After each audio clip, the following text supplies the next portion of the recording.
Hi, Alistair. How are you? Hi, I'm fine. Good morning. How are you, Daniel? I'm fine. I'm fine. Good. Today, what we're going to do is we're going to talk a little bit about al final, right? And how to translate that into English. We want to just do this quick YouTube video to kind of help people with that translation problem, right? And what is exactly the problem there? What do people have problems with in that particular context? Well, I think because in Spanish is one expression, al final, and you can use it in all situations where it's relevant, of course. And the problem in English, we have two expressions, in the end, at the end, with two different prepositions. And that's where people get confused. When should I use one or the other? And generally, what we've noticed over the years with our clients, Spanish speakers, they tend to always use the at the end That's for right. everything because it Absolutely. sounds Yeah, sort of al final at the end. Well, it's quite that's right. similar. So I think that's the easiest one for them to remember and to use. And often they're correct, but sometimes they're not because it's a bit, Yeah. random. Absolutely. Absolutely. So, yeah, in this kind of context, let's maybe focus a little bit on in the end first, because actually, probably that's the one that they're trying to say most of the Yeah. time. And they kind of go for at the end, but it's in the end that they're really looking for. So, in the end is something that kind of goes wrong, right?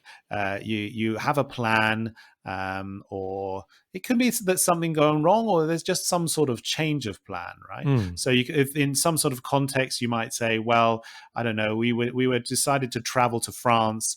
We were going to go by plane, but in the end, we decided to go by car," right? So that type of context is exactly where you might think in your mind al final, but you would say at the end, right? But that's incorrect. So Mm. where That's the typical mistake. They might say, that's the at the typical end, we mistake, right? decided to go by car.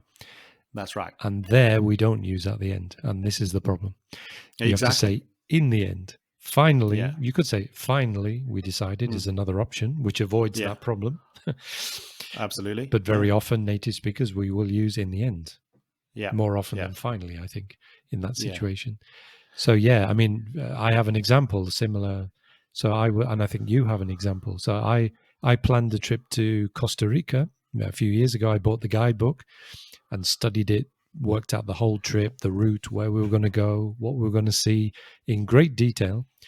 And then for some reason, I don't even remember now, we changed the plan and we went to, so in the end, we didn't go to Costa Rica, we went to Thailand in a Yeah.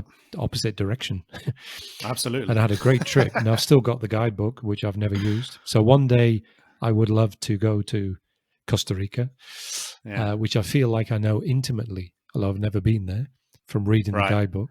So Yeah. Yeah. Of in the course. end, we didn't go to Costa Rica. We went to Thailand in the end, not at Yeah. the end.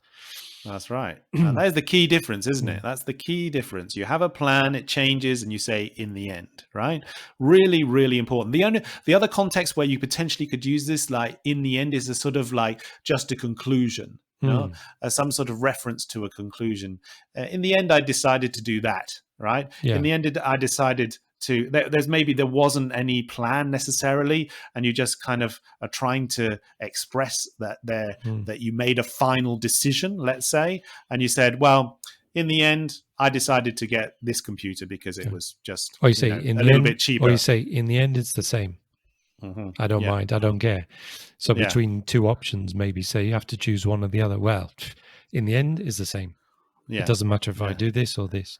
So you're not Yeah. changing a plan there, are you? But No. it's like, Yeah. the final conclusion is this, that it's the same. Uh, It doesn't make any Absolutely. difference in the end.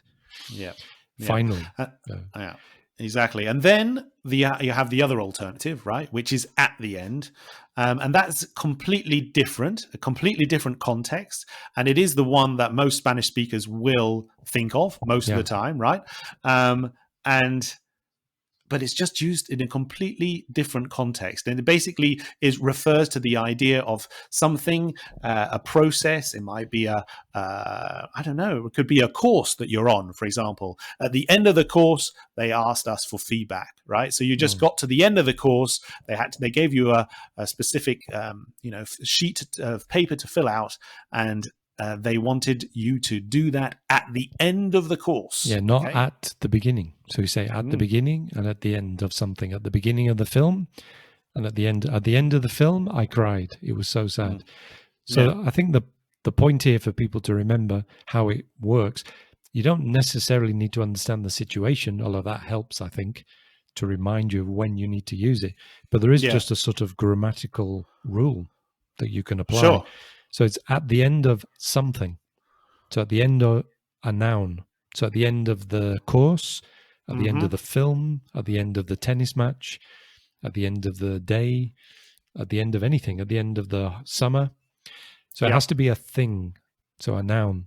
And the other one in the end is a verb, an action, subject, verb. So in the end, I decided, or we decided, not to go to Costa Rica, and we went to Thailand instead.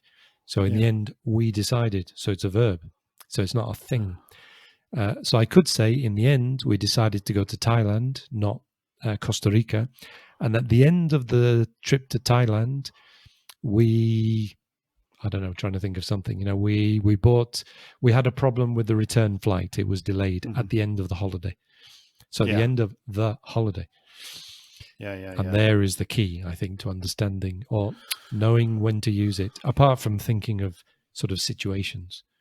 Sure. No, that's very useful as well to know that little context in terms of that grammar rule, let's say. So hopefully that makes it clear the difference between in the end and at the end. You have al final in your mind, and you've got two options. Just make sure you know which one to go for.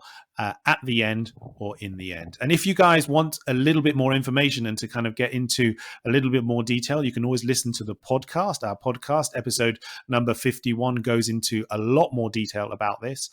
So do check that out. But for today, I think that's it. Thanks a lot, Alistair. Yeah, thank you. Yes. All right. Speak soon. Been a pleasure. Bye. All right. Ciao. See you.